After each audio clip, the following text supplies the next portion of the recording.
Hello నమస్తే welcome to Manam TV. Konidela Pawan Kalyan Andhra Pradesh deputy CM కి BJP వాళ్ళు ఫస్ట్ నుండి ప్రాముఖ్యత ఇస్తున్న విషయం అందరికీ తెలిసిందే. ఇప్పుడు ఢిల్లీలో రాబోయే అసెంబ్లీ ఎలక్షన్స్ కూడా అతన్ని స్టార్ క్యాంపెయిన్ చేయడానికి పిలిచే అవకాశం ఉందా? అసలు ఇందులో ఎంత నిజం ఉంది అనేది తెలుసుకోవడానికి ప్రయత్నం చేద్దాం. ఇప్పుడు మనతో ఉన్నారు సీనియర్ పొలిటికల్ అనలిస్ట్ రవీంద్ర బాబు గారు. నమస్తే సార్. నమస్తే రమ్య. సార్, పవన్ కళ్యాణ్ కి బీజేపీ ఫస్ట్ నుండి ఎంతో ప్రాముఖ్యత ఇస్తూనే ఉంది. ఇప్పుడు ఢిల్లీలో అసెంబ్లీ ఎలక్షన్స్ కూడా స్టార్ క్యాంపెయిన్ చేయడానికి అతను పిలిచే అవకాశం ఉందంటారా? పవన్ కళ్యాణ్ గారు ఆంధ్రప్రదేశ్ ఉప ముఖ్యమంత్రిగా గడిచిన 7 నెలలుగా ఆయన పెర్ఫార్మెన్స్ బాగా పెరుగుతూ వస్తున్న సందర్భం మనం గమనించాం. అందులో భాగంగానే ఆయన ప్రతి సమస్య దగ్గర ఒక స్కామ్ దగ్గరుండి నిలబడి ప్రజల మనిషిగా ముద్రపడుతూ ముందుకెళ్తున్న సందర్భం. అదేవిధంగా తిరుపతి లడ్డు కల్తీ విషయంలో కూడా సనాతన ధర్మ పరిరక్షణ అని ఒక టాపిక్ తీసుకోవటం, ఇవన్నీ పరిణామాల నేపథ్యం ఒక పక్కన ఉన్నప్పుడు సెంట్రల్లో ఉన్న బీజేపీ వాళ్ళు మెగా కుటుంబానికి దగ్గరయ్యే ప్రయత్నం చాలా రోజులుగా చేస్తున్నారు. అది మనం చాలా సందర్భాల్లో వేదికల పైన చూడటం జరిగింది.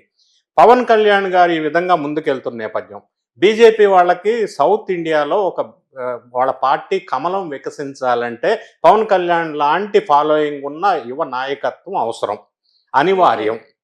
దానివల్ల పవన్ కళ్యాణ్ యూటిలైజ్ చేసుకోవాలా ఈ సౌత్ ఇండియా రాష్ట్రాల్లో అని ఒక ఆలోచనతో ముందుకెళ్తా ఉన్నారు. ఈ మధ్య కాలంలో మహారాష్ట్ర ఎలక్షన్లో కూడా పవన్ కళ్యాణ్ గారిని బీజేపీ వాళ్ళు స్టార్ క్యాంపైనర్గా వాడుకున్నారు. ఆయన మహారాష్ట్రలో 11 నియోజకవర్గాల్లో క్యాంపైన్ చేస్తే 11 నియోజకవర్గాల్లో ఎమ్మెల్యేలు గెలవడం జరిగింది. ఇది ఇంకా బీజేపీ పవన్ కళ్యాణ్ బంధం గట్టిపడటానికి స్కోప్ అవకాశాన్ని ఇచ్చిన సందర్భం.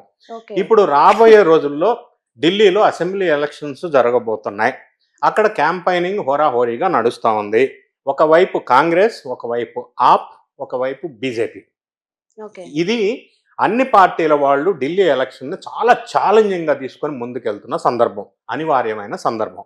అయితే బీజేపీ వాళ్ళు ఇంకా బలం పుంజుకోవాలి ఢిల్లీలో అని అంటే అసెంబ్లీ క్యాంపైనింగ్లో స్టార్ క్యాంపైనర్గా పవన్ కళ్యాణ్ని నిన్నే మోడీ గారు పిలిచి మాట్లాడారు అని మనకు వస్తున్న సమాచారం. ఎందుకంటే ఢిల్లీలో 3 లక్షల మంది తెలుగు ఓటర్లు ఉన్నారు. వాళ్ళని ప్రభావితం చెయ్యాలి అంటే పవన్ కళ్యాణ్ లాంటి స్టార్ క్యాంపైన్ని యూటిలైజ్ చేసుకోవటం వల్ల మహారాష్ట్రలో ఏ విధంగా సక్సెస్ అయ్యారో అక్కడ కూడా సక్సెస్ అవ్వాలని బీజేపీలో వ్యూహం. ఈ విధంగా వీళ్ళిద్దరు బంధం గట్టిపడుతున్న సందర్భంలో ఇంకొక విషయం కూడా మనకి ఈ మధ్య వినిపిస్తూ ఉంది.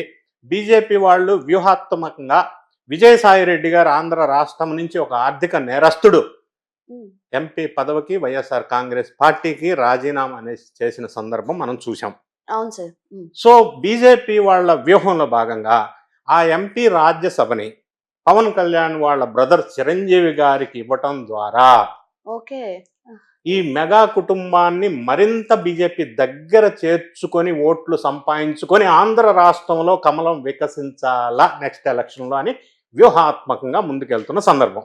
సార్, అయితే చిరంజీవి గారు 3 years బ్యాక్ చెప్పారు సార్, స్టేట్మెంట్ ఇచ్చారు, నాకు పాలిటిక్స్ అంటే ఇంట్రెస్ట్, అంటే రాను పొలిటికల్లోకి అని.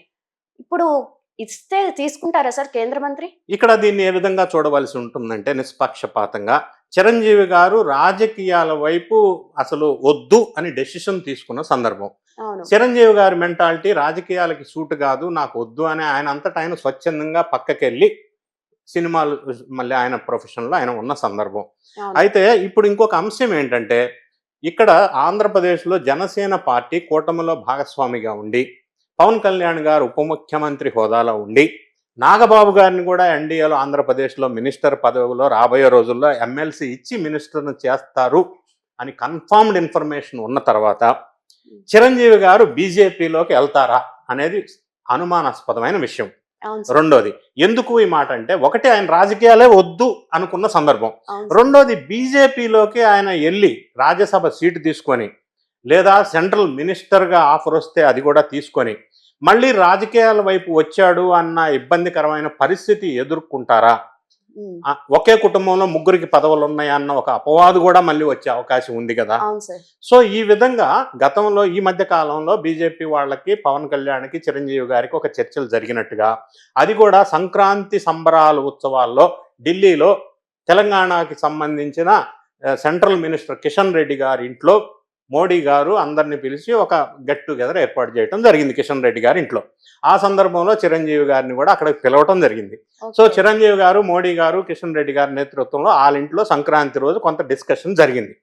ఆ discussion, outcome of the discussion మనకు వస్తున్న సమాచారం ఏంటంటే, మోడీ గారు లేదా బీజేపీ చిరంజీవి గారికి ఒక పొజిషన్ ఆఫర్ చేశారని, రాజ్యసభ మెంబర్ ఇచ్చి మినిస్టర్ సెంటర్లో తీసుకుంటామని ఆ డిస్కషన్లోనే చెప్పారని, చిరంజీవి గారు యాక్సెప్ట్ చేయలేదు, ఆలోచిస్తాను అని మాత్రమే చెప్పారు. యాక్సెప్ట్ అయితే చెప్పలేదు. ఎందుకంటే ఇప్పుడు మనం అనుకున్న రీజన్స్ వల్ల. అయినప్పటికీ బీజేపీ వాళ్ళు ఆయన తీసుకోవటం వల్ల కొంత మైలేజ్ వచ్చే అవకాశం ఉంటుంది. కాబట్టి ఒకవేళ రాజ్యసభ ఇచ్చి మంత్రి పదవి ఇవ్వటమా, ఆల్టర్నేటివ్లీ వేరే స్టేట్కి ఏదన్నా గవర్నర్గా పంపించటమా? ఎందుకంటే గవర్నర్గా అంటే రాజకీయ ముద్ర పడదు, రాజకీయాలకి అతీతమైన కాన్స్టిట్యూషనల్ పొజిషన్, గౌరవప్రదమైన పొజిషన్. అట్లా అన్నప్పుడు చిరంజీవి గారు ఏమన్నా ఆ దిశగా ఆలోచించి యాక్సెప్ట్ చేస్తారా? సరే, ఆయన ప్రజారాజ్యం పార్టీ పెట్టినప్పుడు అంత ఫెయిల్యూరే వచ్చింది సార్. ఇప్పుడు ఆయన యాక్సెప్ట్ చేసి పాలిటిక్స్ లోకి వచ్చిన ఇక ముందు ఆయనకి సక్సెస్ వచ్చే అవకాశం ఉందంటారా?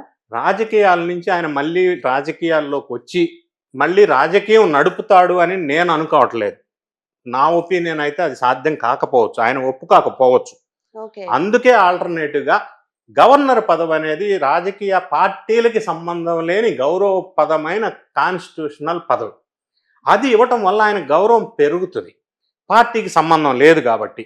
ఈ విధంగా ఆయన్ని ఒప్పించి, మెప్పించి, నచ్చజెప్పి, కన్విన్స్ చేసి, సంజాయించి, ఆ విధంగా బీజేపీ వాళ్ళు చిరంజీవికి, పవన్ కళ్యాణ్కి, మెగా కుటుంబానికి దగ్గర చేసుకునే ప్రయత్నంలో సౌత్ ఇండియాలో రాబోయే ఎలక్షన్లో, అసెంబ్లీ ఎలక్షన్ అన్నిట్లో ఈ కుటుంబానికి సంబంధించిన ఫాలోవర్స్, ఇన్ఫ్లుయెన్స్ ఉపయోగించుకొని కమలం ఈ పర్టికులర్ సౌత్ ఇండియాలో వికసించడానికి వాళ్ళు చేస్తున్న వ్యూహంలో భాగంగా దీన్ని పరిగణనకి తీసుకోవాల్సి ఉంటుంది.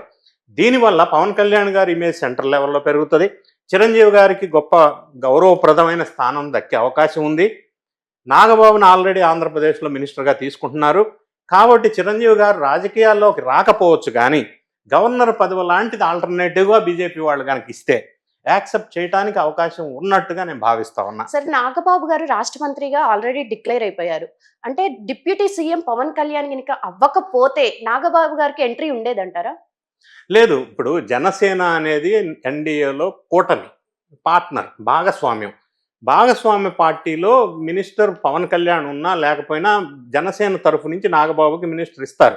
ఇప్పుడు కూడా వచ్చిన అంశం ఏంటంటే, నాగబాబుని వెంటనే ఎందుకు తీసుకోలేదంటే కుటుంబ పార్టీ అని ఒక ముద్ర పడుతుందేమో అన్న ఒక సంశయం.